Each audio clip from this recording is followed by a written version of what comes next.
Last year, everyone just jumped on the Ja Morant over Zion hot take. The Pelicans messed up not taking Ja #1 overall. Then this year, wasn't even a hot take. But are we just forgetting that his team was better when he was out? Wait, do the Grizzlies even miss Ja Morant? Of course they miss him, like... Right, no, of course they do. I'm not actually saying that. But then the Grizz smashed the Warriors in Game 5. So why are they so good without Ja? This video explains why, but at the end, actually gives a solution to Ja's problem. Because I love this kid as a player. I am not trying to hate. Ja is amazing, but I really think there's even one more level he can get to. Now, I was gonna do a video on every team's biggest celebrity fan. You know, like the Lakers have Jack Nicholson. The Grizzlies, actually it's not Usher, it's Justin Timberlake. Well, the Pelicans have Zion.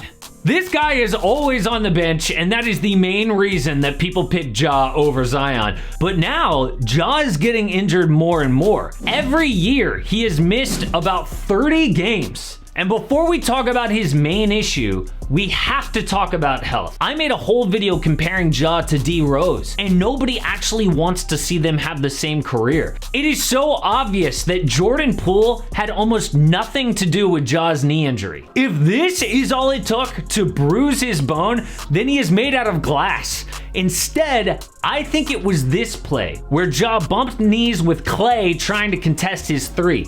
And by the way, how did we already forget that Ja had a right knee injury before the playoffs? We weren't even sure if he was gonna play game 1 against Minnesota. What I really hated though was the reaction. Ja used that as an excuse to trash Jordan Poole. He tweeted, "broke the code," and then immediately deleted it, probably because somebody told him, yeah, no one's gonna buy that dude. He was trying to get Jordan Poole suspended, just like Dylan Brooks, who actually had a dangerous play. But, I mean, Ja's 22 years old. I'm not mad at him. I was an idiot at 22. But his coach is 37.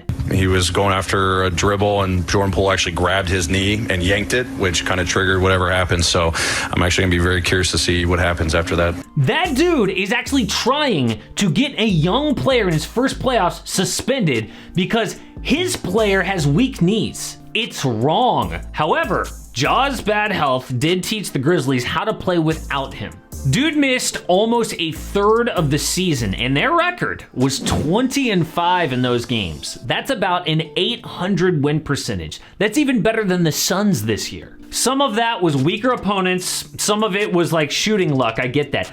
But not all of it. I mean, 20-5 is a real number. And again, we don't need to play the Klay Thompson clip again. They're not better without Ja Morant, I get that. But their defense is. The Athletic actually pointed out some stats that blew my mind. Early in the regular season, they had the #1 defense in the league without Ja. That same thing happened again when he missed time in March. His on-off numbers are awful.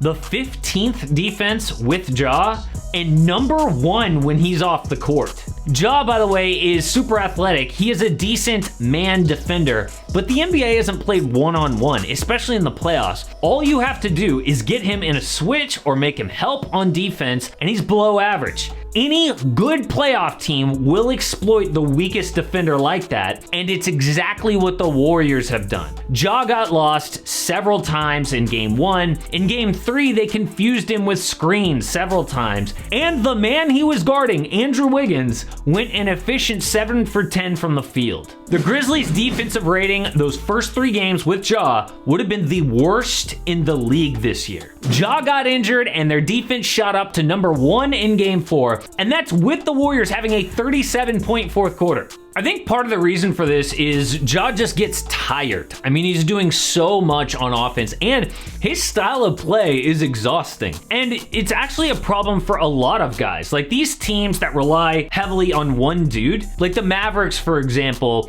played a totally different style of basketball when Luka missed those games against Utah, and then he comes back, and Jalen Brunson and Spencer Dinwiddie like forget how to play basketball. The Grizzlies game is totally different when Tyus Jones is running the offense.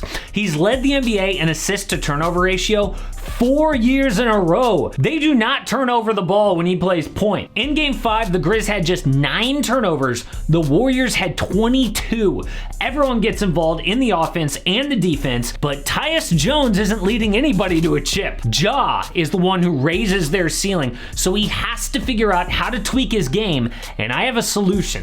Ja has another level to his game, which is awesome considering how great he already is. And I think the key is evolving his offense. Ja loves to obviously violently dunk, make the crowd go crazy, but it comes at a price. A dude like LeBron can endure that kind of stuff because he's a freak.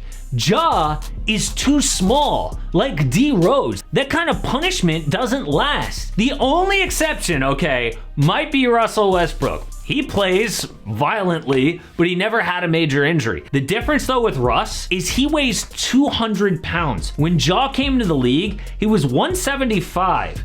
That is the 3rd lightest player in the whole league playing like Russ. He's behind only Tim Frazier and Dennis Schroeder. But you know who else is 175? Chris Paul. There's a 10-minute video on YouTube of CP3 dunks. Now, the majority of them are so old they were shot on like a potato, but that's because we never see him play like this anymore. Ja needs to develop his game like CP3. He's made progress shooting threes, but maybe threes like aren't his game. Maybe the mid-range is, like Chris Paul. He can definitely develop a better floater game. At the end of game 1, Clay was able to defend his shot because everyone knew what Ja was gonna do. He was gonna go hard at the rim. Imagine how much better he would be with another reliable shot. That would also cut down on his workload and how hard it is on his body, which would make him a better defender. We need to chill out on the Ja over Zion hot takes, unless Ja can change a whole lot about how he plays. But despite all this, Memphis has a potential championship duo with Jaren Jackson Jr. He and Ja Morant could be a dominant 1-2 punch for years. No one on the Warriors can guard Triple J. He is a beast on the defensive end too. In game 5, he scored 21 points in 25 minutes, going 4 for 6 from deep. In game 4, he was 0 for 7 from downtown, so he has to be consistent and stay out of foul trouble. But if Ja can tweak his game a little bit, imagine this. Ja Morant and Triple J against Zion and Brandon Ingram in the West Finals for a decade. That is what we all deserve.